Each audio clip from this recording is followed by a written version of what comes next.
Chapter 19. "Do you think he'll live?" a woman's voice asks. I'm too weak to open my eyes. "If he dies," says a voice I recognize as the young merchant's. "I have but myself to blame." "My dear husband, don't be ridiculous. You did your best to save him." I feel someone's breath on my right ear. "Please live," he whispers. I stir.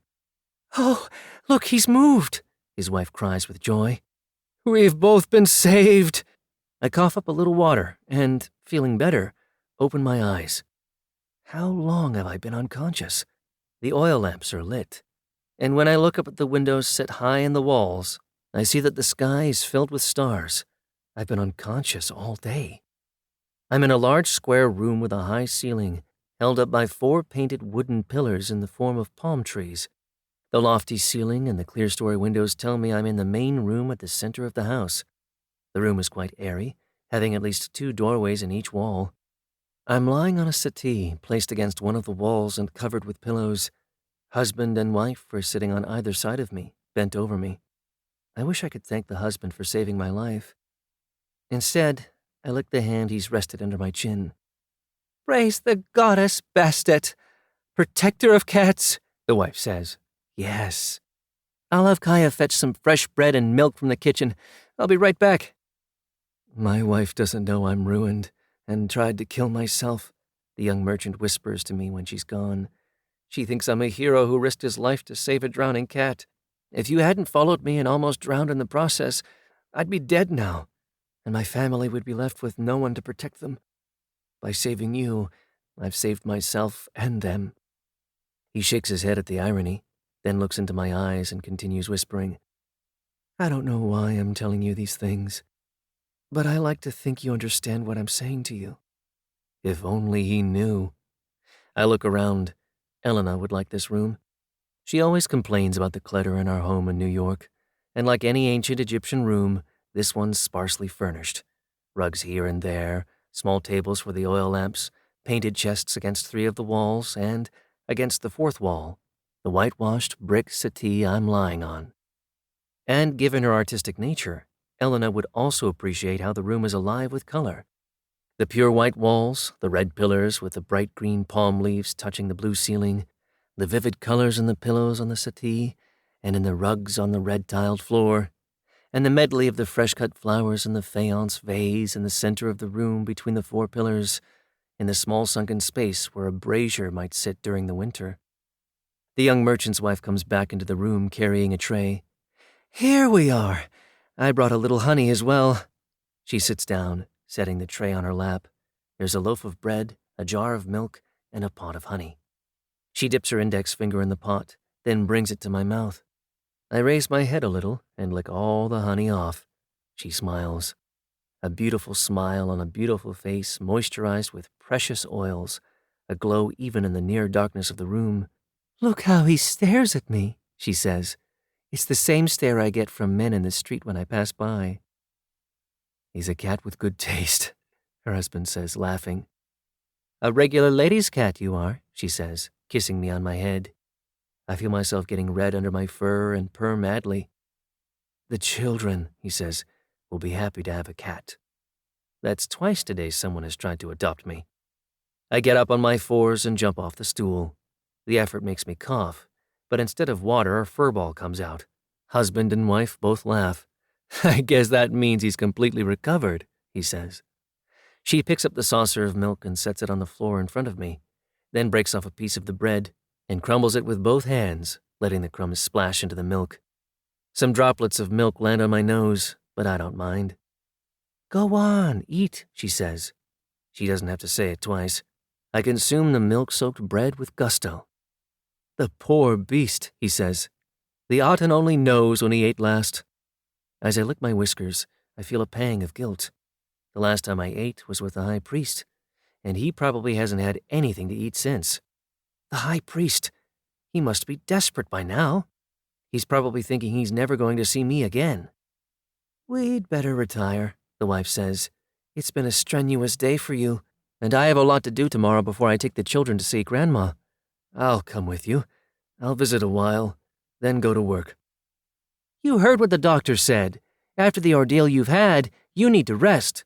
He's given me a sleeping potion for you. Tomorrow you'll sleep late and spend the rest of the day relaxing. You're right, of course. I'm exhausted. I wish I could stay home with you, but it'll break my mother's heart if I don't go. She's been very sad since my father's passing. The children will cheer her up. I'll be back by sunset. I won't leave until she returns. A large woman enters the room. She's wearing a plain white tunic. Semi-transparent, it makes her large breasts almost visible. Her makeup is exaggerated, but it suits her.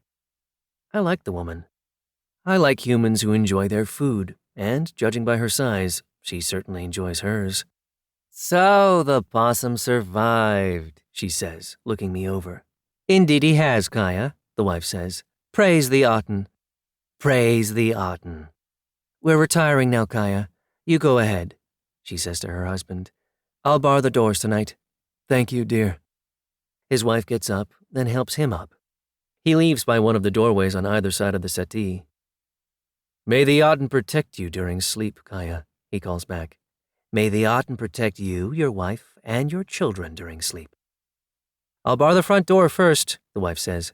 Kaya, leave by the side door. I'll bar it once you've gone. The cat can sleep where he is. All of a sudden there's a loud thud, followed by a muffled curse from the young merchant. He didn't take a lamp, did he? His wife says, shaking her head. Typical man, she adds, quickly taking one and hurrying after him. Kaya stares down at me, and I give her a pathetic look, hoping she'll take me with her. You're sleeping with me in the servants' quarters, she says. Thank you, Bastet. In the servants' quarters, I'll be near the kitchen. Kaya leans forward and picks me up as if I were a feather, not the big cat I am. We leave the main room through a doorway in the wall opposite the settee, and enter a rectangular hall, also pillared and sparsely furnished. Kaya takes a lit oil lamp from a recess in the wall.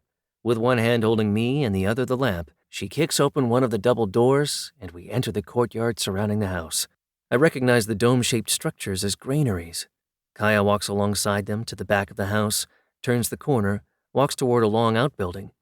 My nose tells me the kitchen is at the far end. Kaya enters the servants' quarters at the middle. Her room is small with just a bed and a woven basket to store her clothing. On top of the basket is a small open box filled with simple faience jewelry, little jars, and a palette on which to grind minerals and mix the powder to be used as eye makeup. Kaya sets me down on her bed and puts the oil lamp she's been carrying in a recess in the wall behind the head of the bed. On the wall facing the bed is a mural of a large cat with a silvery coat and blue eyes perched on a tree limb. He looks very much like yours truly. Do you like it?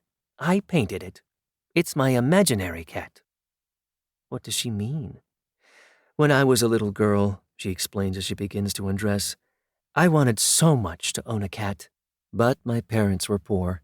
Another mouth to feed would have been too much of a burden for them. So I decided to invent a cat.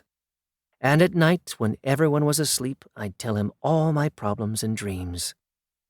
Naked, she slips under the cover, grabs me, and pulls me under as well. And now you have come alive. Yes, one could say I'm her dream come true. When I was growing up, I wanted to become an artist, but art workshops are open only to boys whose families could afford it. Considering the skill with which the cat was painted, she would have made a very good artist. But I've been fortunate, she says, just as I'm beginning to feel sorry for her. I'm happy here. The work isn't too hard, and I'm well treated. Will you shut up in there? Someone nearby says. I'm trying to get some sleep. Kaya lowers her voice. That'll be Maya. She's the youngest servant here. She has no manners. But it is getting late. Let's sleep. I respond with a yawn. Kaya reaches for the oil lamp. Suddenly it's dark. When my vision adjusts, I see her rub her eyes with the back of her hands.